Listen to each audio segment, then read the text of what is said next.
Now we move straight down to a newspaper review, and today we'll be reviewing some of our headlines. First, we're going to start with Daily Trust, and then the bolder headline says, how PDP governors BoT resolved impasse. Anyanwu reinstated as secretary, next to hold July 23rd. You can read that story on page 4 and 5 of the Daily Trust newspaper. And then just below the bolder headlines, we have coalition to adopt ADC Wednesday. You can read the story on page 6 of the Daily Trust newspaper. FCT workers begin protest over welfare. You can read that story on page 20 of the Daily Trust newspaper. And then just on the, of course, the bolder headlines, we have Wike slashes Uni Abuja land from 11,000 to 4,000 hectares. You can read the full story on page 7 of Daily Trust newspaper. And also Dan Tata's burial holds today in Saudi Arabia. You can read the full story on page 8 of the Daily Trust newspaper. Do well to grab yourself a copy for more stories. Hawa, let's just go straight down to reviewing the papers. All right, we'll go into the paper, but first we have our reviewer here, the program's director, Daily Trust Foundation, Dr. Theophilus Abba. Thank you for joining us. Thank you. It is always a pleasure. Good morning. Good morning. All right, boldly in front on Daily Trust newspaper, we have how PDP governors Board of Trustees resolved impasse. We have Anyanwu reinstated as secretary, next to hold July 23rd. What are your thoughts on that? Okay, thank you very much.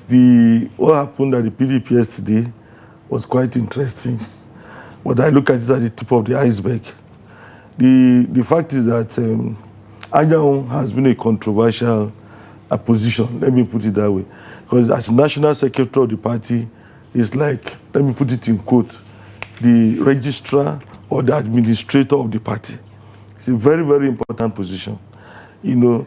And the national secretary is a custodian, you know, of the party. Let me put it like that, because you have the chairman, who is the CEO, but like the person who runs the party, you know, the person who controls the management of the party is the national secretary.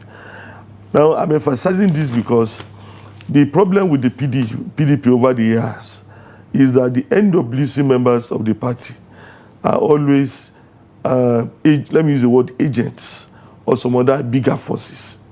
So when you have the PDP, you know, like in 2005, somebody used an expression to qualify this PDP, says a house of scorpions, because the national secretary belongs to, is actually protecting the interest of Mr. A, the chairman protecting the interest of Mr. C, the national organizing secretary, the interest of Mr. D, the financial secretary, the interest of the Governor C.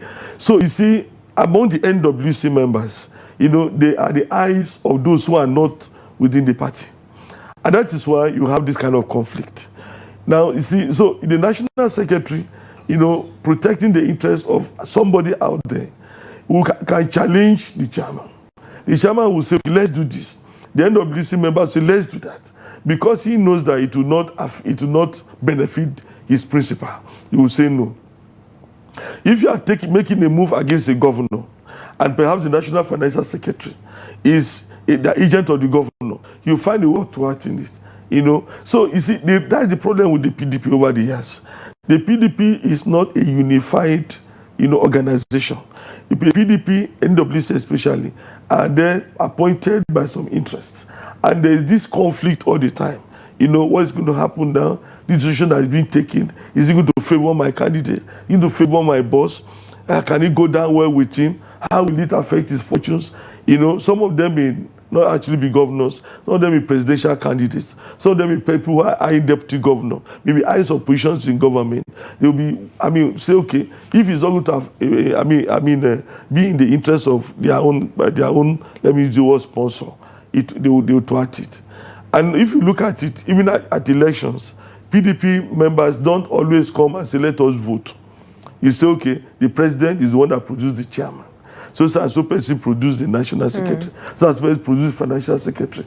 If you read analysis, most of the time when elections are conducted, those are the things that happen. And the person who produces a particular person in the NWC cannot, ignore whatever is happening in the NWC. If you look at what's happening, Anyao is the problem between Anyao and the rest of the NWC was because of one thing, whether he's protecting the interests of the FCT minister or the interests of the PDP leaders in the Southeast. The PDP has maybe 1 or 2 governors in the Southeast. And these governors are seen to be the leaders of the PDP in the Southeast. But then Anyao has been seen as an agent, let me put it in quote now, of Wike. And that's why there has been that conflict, And this is the kind of thing that has affected the PDP over the years. And that's why you see some of them, when they are tired of it, they leave the party, they go to other parties. Because some agents of the party who are in the NWC, are frustrating even the constitution of the party. For instance, the reason why we had this chaos in the current ongoing impasse now, because of 2023 election, the PDP's policy is that the presidency is zoned every election season. Now, some persons say that it is the turn of the South to produce the presidential candidate.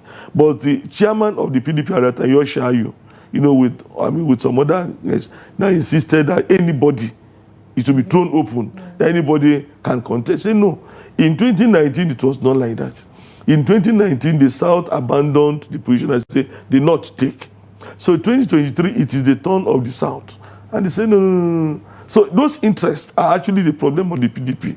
It's not as if there is any other demon, scattering the PDP.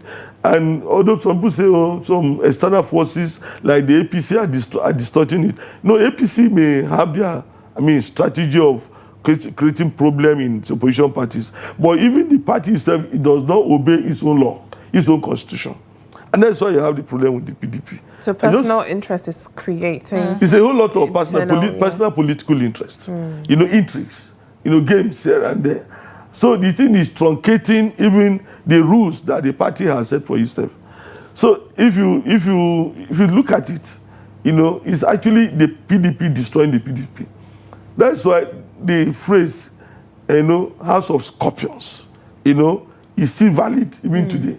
I heard that in 2005, that the PDP was the House of Scorpions because there's internal wrangling, bite me, I bite you, destroy me, I destroy you. And then up to 2023, it's about 18 years since I heard that phrase, it is still effective. So the PDP must deliver itself. The scorpions in that party must be killed so that the party can now become a formidable opposition and play its role in the country's democracy. Okay, so with all of these things that you have mentioned, that which of course the most particular one of the problems that the PDP is facing is, the zoning, the whole of the issues that they have. Do you think with that they are, a stronger opposition for the 2027 elections? Do you think they can, come together within the space of, the number of years that we have before 2027, and they could do something good with bringing out a very good candidate as president? Initially I say that what is happening now is just like the tip of the iceberg. The huge aspect of the iceberg is under. You understand? The party, apart from the NWC, must sincerely, the party leader must really come together and reconcile. You understand? They must come together and reconcile. If they don't come together and reconcile, with the governors, the BoT, and the people who are aggrieved, I think there's a Bukola Saraki committee. So the committee has a huge task. If it means going to Wike and say, oh boy, let's solve this thing. What do you want? You understand? You go to Wike and talk to him. Because right now, Wike is the trouble of the PDP. That's what many people think. Because he's the one that say, okay, this must be, that must be. Secondly, another problem is the funding of the party. Who is funding the party? If the governors are not funding the party, anybody that funds the party has an upper hand. So the party must come together and say, okay, how do we fund this party? Without giving an opportunity to one individual, to be in control. Because if I have $1 billion and I dump it at the PDP, I say, oh, Mr. Chairman Damagu, take this money and run the party. Of course, if I call Damagu and say, Honorable Chairman, this is what I want. He said, okay, Excellency, thank you very much. We are going to do it. That's how the party has been run. And so there's a whole lot of work to be done, a whole lot of reconciliation to be done, a lot of truth-telling. The leaders looking at each other and say, look, this is wrong. We cannot accept this. Let us reconcile. I think that is the most important thing. Even say, no, there's consensus. The consensus must go beyond the surface of putting Ayahu in that position as National Secretary. All right. On the front page of Daily Trust, we have FCT workers begin protest over welfare.